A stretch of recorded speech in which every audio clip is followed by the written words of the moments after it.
Assalamualaikum dear viewers. Welcome to our YouTube channel.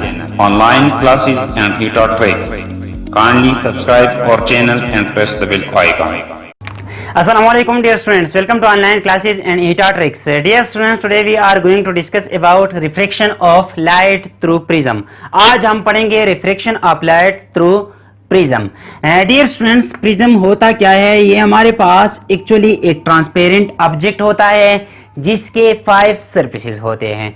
5 में से 3 surfaces जो होते हैं वो रेक्टेंगुलर सरफेसेस होते हैं, जबकि 2 जो होते हैं वो ट्रायंगुलर सरफेसेस होते हैं. यहाँ पे मैं एक प्रिज्म ड्रा करता हूँ. ये हमारे पास प्रिज्म का स्ट्रक्चर है.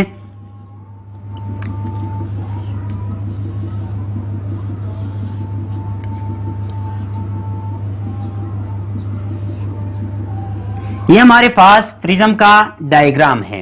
यहाँ पे अगर आप देखें तो ये सरफेस और ये सरफेस जो है ये ट्रायंगुलर है. इट मींस कि 2 सरफेसेस हमारे पास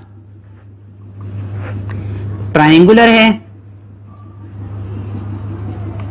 और बाकी 3 सरफेसेस जो है ये surface,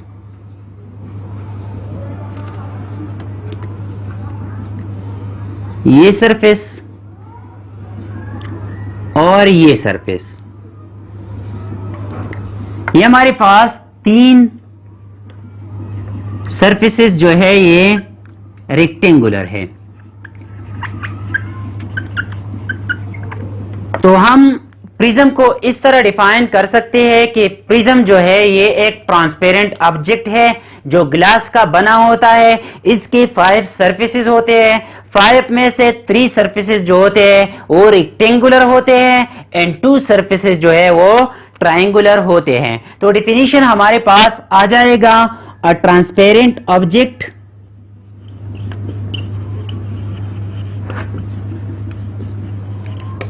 made of glass having 5 surfaces, out of which 3 are rectangular while 2 are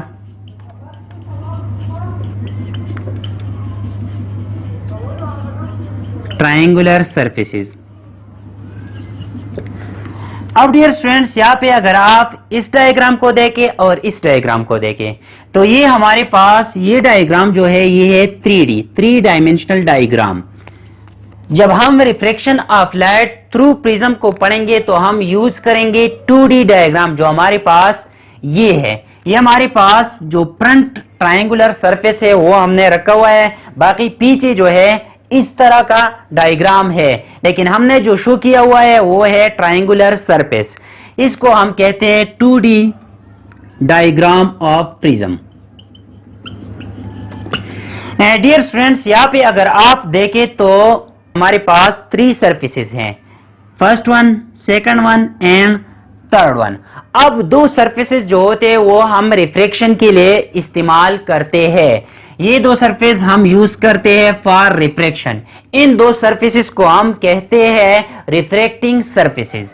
in 2 surfaces को हम कहते हैं रिफ्रैक्टिंग सरफेसेस.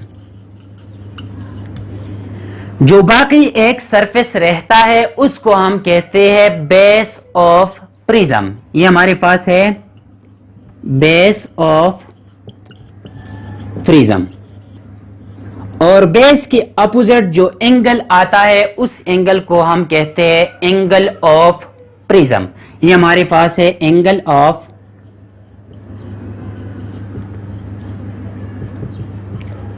प्रिज्म.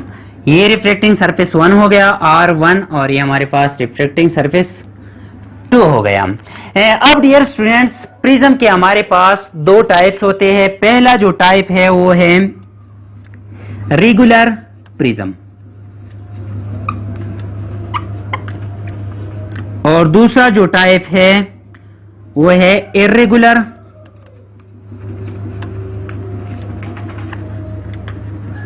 प्रिज्म।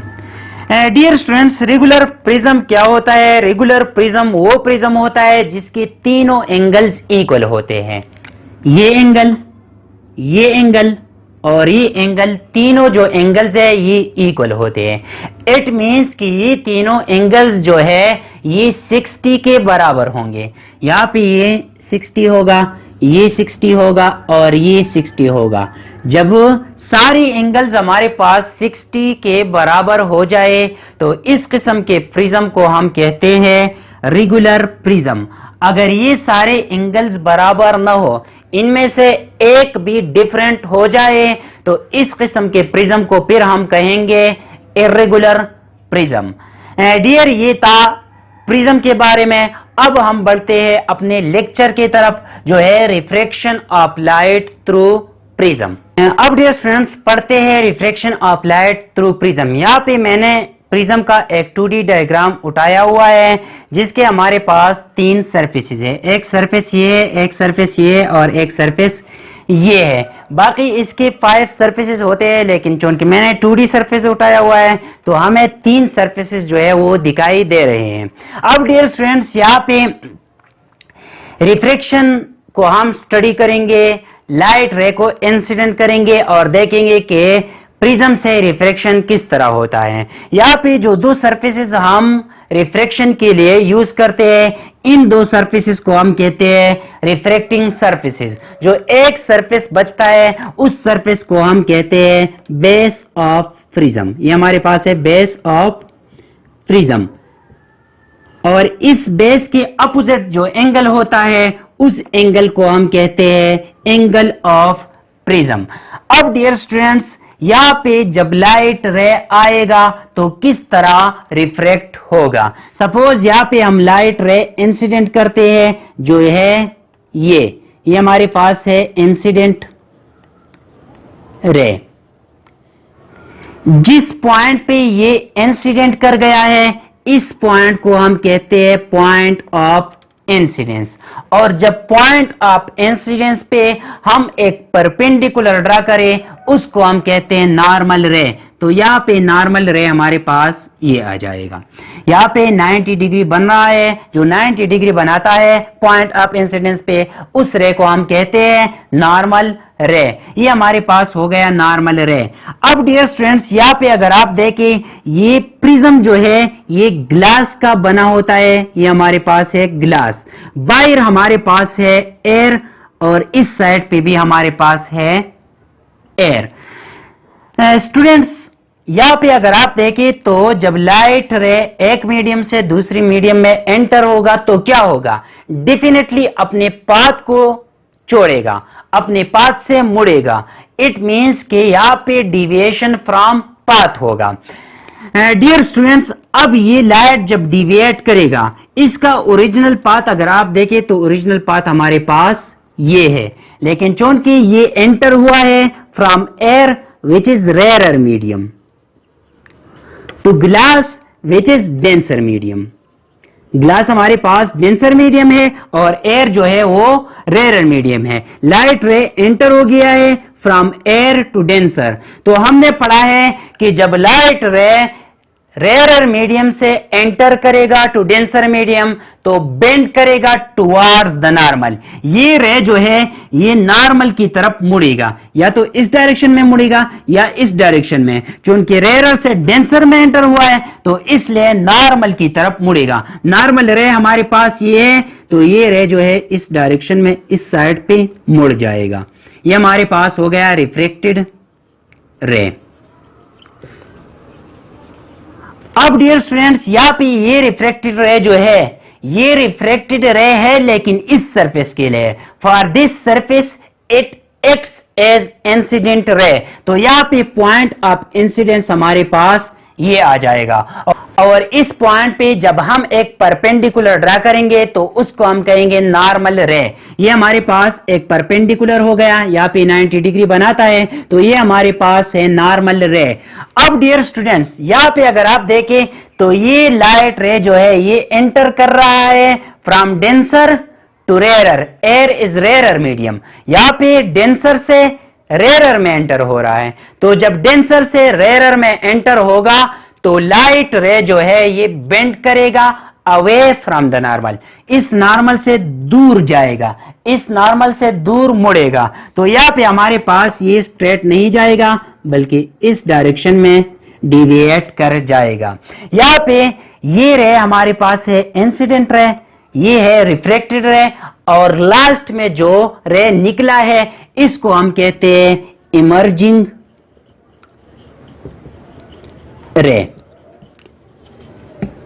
अब डियर स्टूडेंट्स यहां पे अगर आप देखें तो इंसिडेंट रे हमारे पास ये है, यहां पे आप देखें ये हमारे पास है इंसिडेंट रे, ये हमारे पास है इंसिडेंट रे, और यहां पे ये है इमर्जिंग रे, ये हमारे पास है इमर्जिंग रे।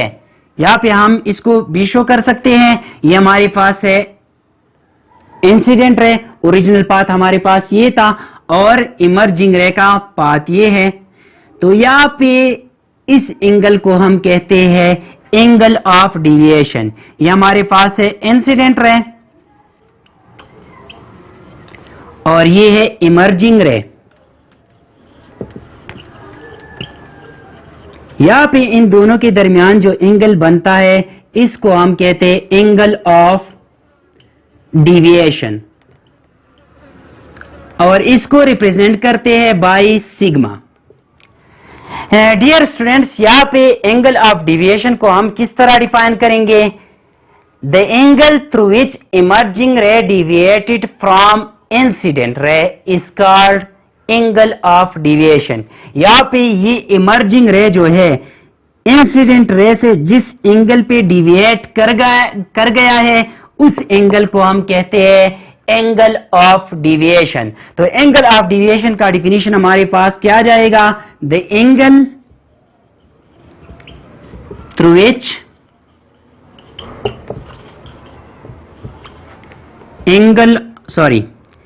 through which emerging ray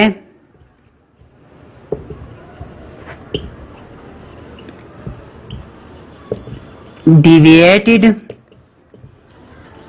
from incident ray is called angle of deviation.